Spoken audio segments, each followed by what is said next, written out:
sudah banyak bencana-bencana besar melanda negeri kita yang tercinta. Gunung Semeru meletus sampai jarak 45 km awan panasnya, menimbulkan kerugian dan korban. Begitu juga dengan musibah dan bencana jatuhnya pesawat Sriwijaya Airlines yang mengakibatkan 62 orang nyawa meninggal dunia. Banjir di Kalimantan Selatan, beberapa kabupaten tenggelam, bahkan ada yang ketinggian sampai 3 meter. Demikian juga gempa di Lampung, gempa di Sumedang yang menimbulkan korban nyawa tidak sedikit. Gempa Mamuju, 46 orang meninggal dunia, 826 luka-luka. Longsor di Sumedang, 25 orang tewas, 15 orang hilang. Kemudian yang terbaru, 8 kecamatan di Jember dilanda banjir. Apalagi setelah ini? Wahai bapak-bapak dan ibu-ibu yang kami muliakan, kesimpulan para sahabat-sahabat Nabi sudah bulat. Bumi ini adalah sahabat manusia.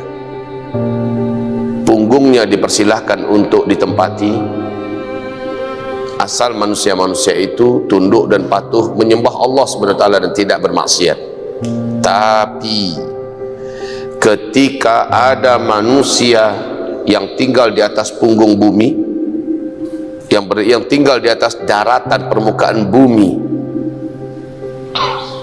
melakukan keingkaran, kemaksiatan, berbuat dosa, berbuat kezaliman dan kesemena-menaan, menginjak-injak keadilan, menentang dan membelakangi syariat Allah Subhanahu wa taala, bumi ini memberontak.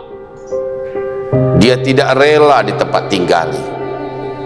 Rasulullah sallallahu alaihi wasallam bersabda, ketika ada maksiat dibuat di suatu daerah, tanah tempat daerah itu berdoa kepada Allah untuk agar diizinkan oleh Allah menggerakkan dirinya sehingga menghancurkan bangunan-bangunan di atasnya, membelah dirinya sehingga menelan siapapun yang ada di atasnya. Laut juga berdoa kepada Allah agar diizinkan untuk menelan manusia-manusia yang ada di atas daratan dengan kejadian tsunami yang bisa dibuat oleh laut. Angin juga berdoa kepada Allah agar diizinkan menghancurkan meluluh lantakkan apa yang ada. Seluruh bumi dan apapun yang ada di dalamnya tidak terima Allah dimaksiati, tidak terima Islam dizalimi, tidak terima ada dosa-dosa yang dibuat. Maka kata Rasulullah sallallahu alaihi wasallam, sesungguhnya azab dan rahmat di langit saling bergelemut, saling bergulat, berlomba untuk turun. Faya'talijani, dua-duanya bergulat, saling kalah mengalahkan untuk berlomba turun. Tergantung penduduk bumi.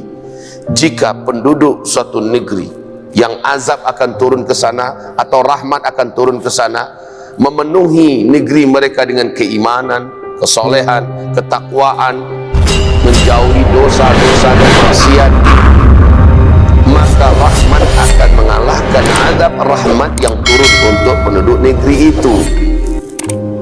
Akan tetapi jika penduduk negeri yang bersangkutan memilih bermaksiat kepada Allah, mendustakan mereka ajaran Allah Subhanahu wa taala, membelakangi Islam ini, menginjak-injak keadilan, kemanusiaan, kehormatan, maka azab mengalahkan rahmat dan azab turun penduduk negeri itu.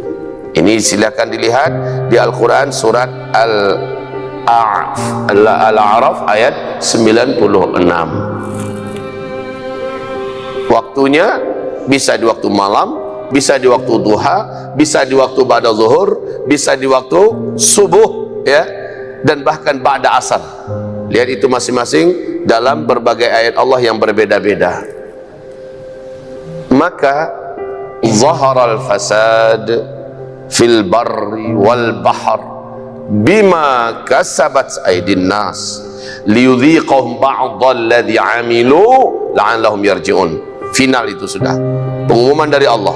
Semua kejadian, kerusakan, bencana, musibah, petaka yang terjadi di muka bumi, di darat dan di laut, itu karena dosa yang kalian buat. Itu kesimpulan Allah. Ada sebab, ada akibat. Nggak ada itu gempa sendiri mendadak terjadi, mendadak tsunami terjadi, mendadak angin puting beliung terjadi, mendadak likuifaksi terjadi. Tidak ada yang mendadak-mendadak begitu. Ada sebab, ada akibat. Di masa pemerintahan Umar bin Khattab radhiyallahu anhu terjadi gempa. Para sahabat cemas dan ketakutan. Umar naik mimbar dengan muka tegang. Umar berseru kepada seluruh rakyatnya. Umar berkata, ini ada dosa dan maksiat yang sudah dibuat, karena tak akan terjadi gempa kecuali ada dosa maksiat yang dikerjakan secara terbuka dan terang-terangan.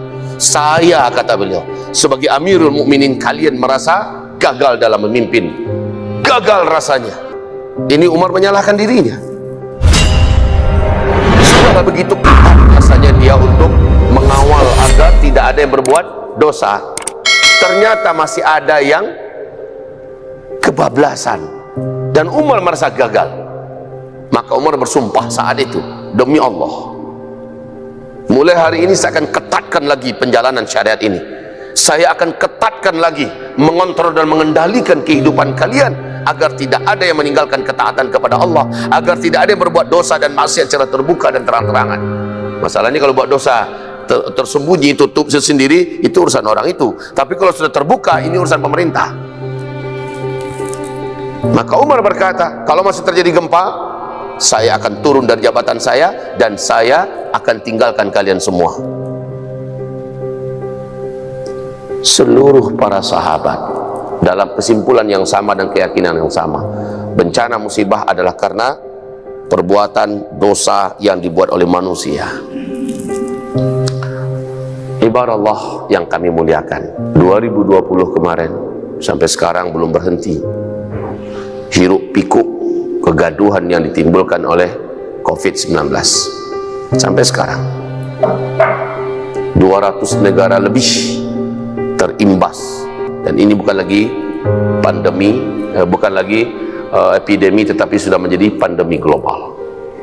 Hancur kehidupan, hancur sendi-sendi ekonomi, ya, seluruhnya. Ibarat Allah yang muliakan, terasa sangat berat sampai hari ini.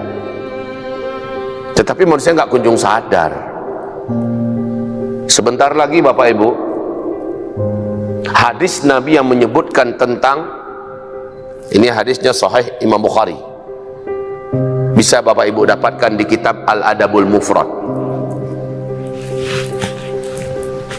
Di dalam kitab Sahih Imam Bukhari itu, apa kata Rasulullah? Nanti di akhir zaman akan datang masa musibah yang berat, bencana yang hebat, ujian yang panjang, sehingga menyebabkan manusia kekurangan makanan dan kelaparan melanda di mana-mana.